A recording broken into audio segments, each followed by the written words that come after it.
ये वो लोग हैं जो जांच होनी चाहिए इस विषय की। ओके सत्यप्रकाश 30 सेकंड इस बारे में जांच होनी चाहिए। यदि कोई व्यक्ति किसान आंदोलन को कुचलने की भारत में कोशिश हुई है और ट्विटर पे दबाव पड़ा था इस बात को कि ट्विटर अकाउंट का बंद किया जाए, इस बात पर जांच होनी चाहिए।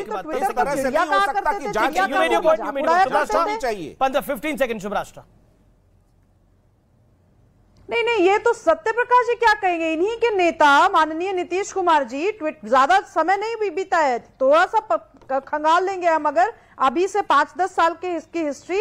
इन्हीं के नेता नीतीश कुमार जी ट्विटर को चिड़िया कह करके चढ़ाया करते थे कि हमको चिड़िया का टें टें बोलने से हमारा राजनीति थोड़ी चलेगा।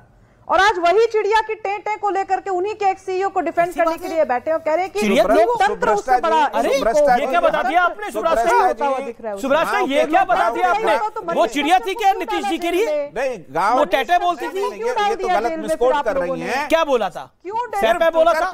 नॉर्मल सी बात है, सिर्फ ट्विटर से ही देश में राजनीति नहीं चलती है। टैटे बोला था कि पेपे बोला था? ये गलत बात है, वो मिसकोट कर रही है। उस तरह से नीतीश कुमार जी कभी अपशब्दों का इस्तेमाल नहीं करते, किसी ऐसे भाषा का इस्तेमाल नहीं नीतीश कुमार के लिए। ट्विटर के बारे में कुछ तो बोला था, क्या बोला था बताइए? ये कहना हमेशा रहा है कि सिर्फ सोशल मीडिया ट्विटर से ही देश नहीं चलता है, देश चलता है लोकतांत्रिक मूल्यों से। लेकिन अगर कोई आंदोलन कुचला गया है, अगर ट्विटर पे आप लोग ने दबाव बना रहे थे, Shubhrashtra you made your point, दबाव बना रहे थे, सत्यप्रकाश होनी चाहिए।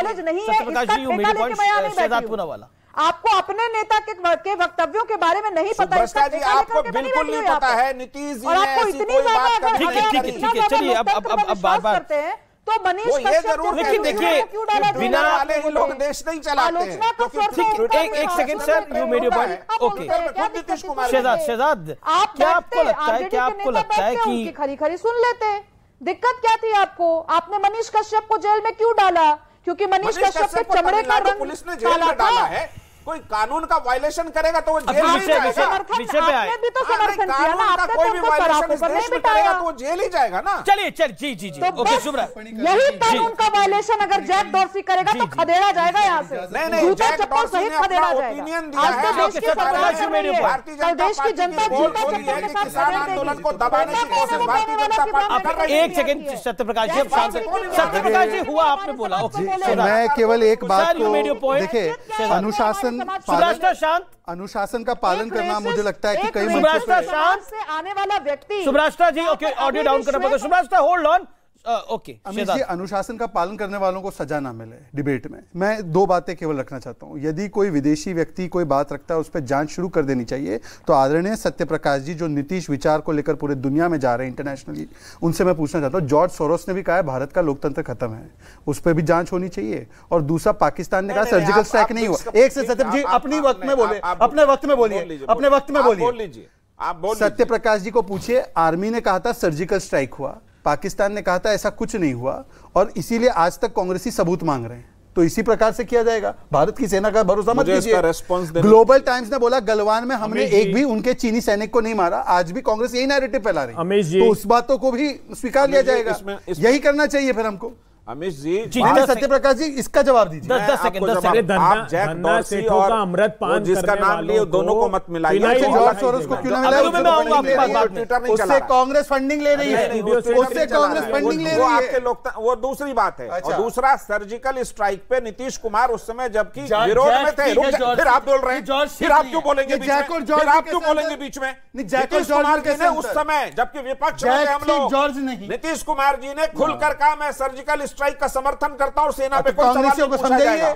और कांग्रेस ने भी सेना को बधाई दी थी। अच्छा, कांग्रेस बधाई दे रहे थे। आप कांग्रेस ने सेना को बधाई हो रही थी। बिल्कुल बधाई हो रही थी। बिल्कुल बधाई मांगे थे, अभी भी मांग रहे हैं। कांग्रेस ने सेना को बधाई दी थी। पूछ लीजिए, भारतीय जनता पार्टी को बधाई नहीं देंगे। दिग्विजय सिंह मध्य प्रदेश से पूछ लीजिए। दिग्विजय सिंह अब क्या बोलते हैं, उनको डिफेंड करने या नहीं? अरे वो कांग्रेस के नेता है, भारत जोड़ो के। संजय निरुपम, दिग्विजय सिंह, नहीं दिग्विजय सिंह को राहुल गांधी स्वयं खून की दलाली बोलते हैं। ठीक है अमित जी, ठीक है। अबे Dube 15 second, sharp 15 second. Amit ji, Amish Devgan ji, धन्ना सेठों का अमृत पान करने वाली सरकार को यह फिनाइल ही लगेगा। क्या जैक डॉर्सी ने कहा कि किसानों पर अत्याचार हुआ? क्या हिडनबर्ग ने कहा कि एक कंपनी ने अकूत संपदा बना ली स्टॉक मैनिपुलेशन से? वो भारत के गरीबों पर हमला था। 20,000 करोड़ रुपए किसके थे? इसका जवाब सरकार के पास। ठीक है, जवाब लेंगे सरकार से, लेकिन अब मैं आपको एक ट्रेंड के बारे में बताना चाह रहा हूं व्यूअर्स। ये ट्रेंड भारत के लोकतंत्र के लिए बेहद खतरनाक है, घातक साबित हो सकता है। ट्विटर के पूर्व सीईओ जैक डॉर्सी की खबर आज पूरे दिन आपने देखी पढ़ी होगी। जैक डॉर्सी ने भारत सरकार पर कई गंभीर आरोप लगा डाले हैं, जिससे विपक्ष के चेहरे पर खुशी की लहर दौड़ पड़ी है। विपक्षी नेताओं को जैसे बयान आए, उससे लगा कि जैसे जैक डॉर्सी नहीं, किसी देवदूत ने सरकार के खिलाफ आकाशवाणी कर दी है। लेकिन सवाल यह है कि जैक डॉर्सी के बयान को सिर माथे रखने वाले आईएमएफ की रिपोर्ट पर चुप्पी क्यों साध लेते हैं?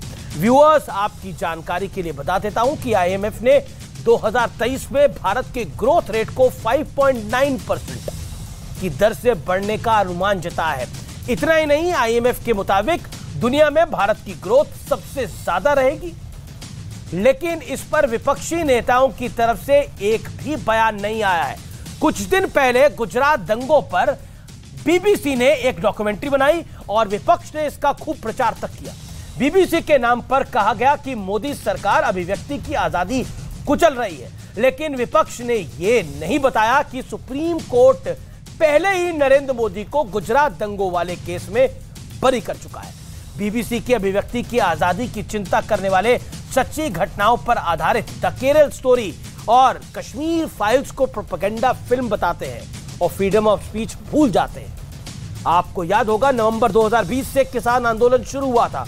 उस वक्त एक टूल किट सामने आई थी, उसमें जैसी प्लानिंग लिखी थी वैसा ही होते हुए समूचे देश ने देखा।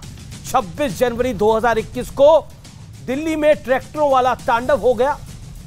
अमेरिकन एडल्ट स्टार मिया खलीफा और कथित पर्यावरण एक्टिविस्ट ग्रेटा थनबर्ग के किसान आंदोलन से जुड़े ट्वीट सब कुछ उस टूल किट का ही हिस्सा थे, जिसका एक्सटेंशन जैक डॉर्सी को माना जा सकता है। न्यूयॉर्क टाइम्स ने जनवरी 2022 को पेगासस को लेकर खबर छापी। भारत में पूरा विपक्ष सरकार पर हमलावर हो गया। राहुल गांधी ने तो दावा कर दिया कि आज तक सरकार पेगासस से उनकी जासूसी करा रही है, उनका फोन टेप हो रहा है। लेकिन अब से 2 हफ्ते पहले मॉर्गन स्टैनली ने एक और रिपोर्ट जारी करी, जिसमें कहा गया कि बीते 10 साल में भारत का कायाकल्प हो गया है। लेकिन ये बात विपक्ष आपको कभी नहीं बताएगा और इसको मानेगा भी नहीं। राहुल गांधी तो अमेरिका में भारत में डर का माहौल और खतरे में मुसलमान जैसे बड़े बड़े दावे कराते हैं, लेकिन व्हाइट हाउस के प्रवक्ता जॉन किर्बी ने उस बयान पर चुप्पी साध लेते हैं। जॉन किर्बी के बयान पर चुप्पी साध लेते हैं, जिसमें वो कह रहे हैं कि भारत में एक जीवंत लोकतंत्र है, जिसका अनुभव कोई भी दिल्ली जाकर कर सकता है। हैरानी की बात यह है कि hunger index, press freedom index की तो खूब चर्चा होती है, जिसमें साजिशन भारत को पाकिस्तान और अफगानिस्तान से नीचे रखा जाता है। व्यूअर्स, अब मैं आपको एक वीडियो दिखाने जा रहा हूं। यह वीडियो आपको टूल किट पर यकीन करने वाला कभी नहीं दिखाएंगे। टूल किट पर यकीन करने वाले कभी नहीं दिखाएंगे, ना ही इसकी बात करेंगे। सबसे पहले ये वीडियो देखिए। नमस्ते। नमस्कार। क्या नमस्कार? ये क्या है? Hello hello. What's going on, sir? Could you please let go of my hand, sir? Could you please, sir? Stop, sir. Sir, Jesus Christ, let go of my hand, man. Whoa. Which country? Netherlands. Hey, how are you, sir?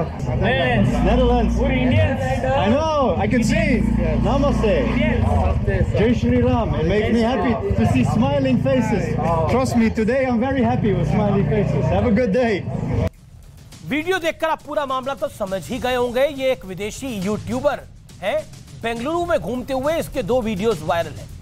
एक में उसके साथ बुरा बर्ताव हो रहा है, दूसरे में रास्ता बताकर ना सिर्फ 3 लोग उसकी मदद कर रहे हैं, बल्कि इससे अच्छी तरह बात भी कर रहे हैं। आखिर ये विदेशी यूट्यूबर इन्हें जय श्री राम कहकर गुड बाय भी बोलता है।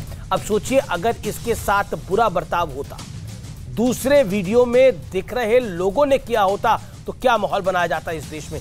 कहा जाता कि देश में मोदी के आने के बाद इंटॉलरेंस बहुत बढ़ गई है, देश का माहौल रहने लायक नहीं बचा है।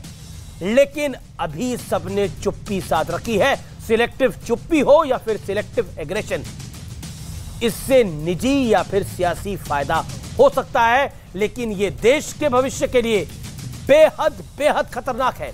इसलिए मेरी सभी देशवासियों से एक बड़ी अपील है कि प्रोपेगेंडा में ना फंसें और अपना दिमाग लगाएं।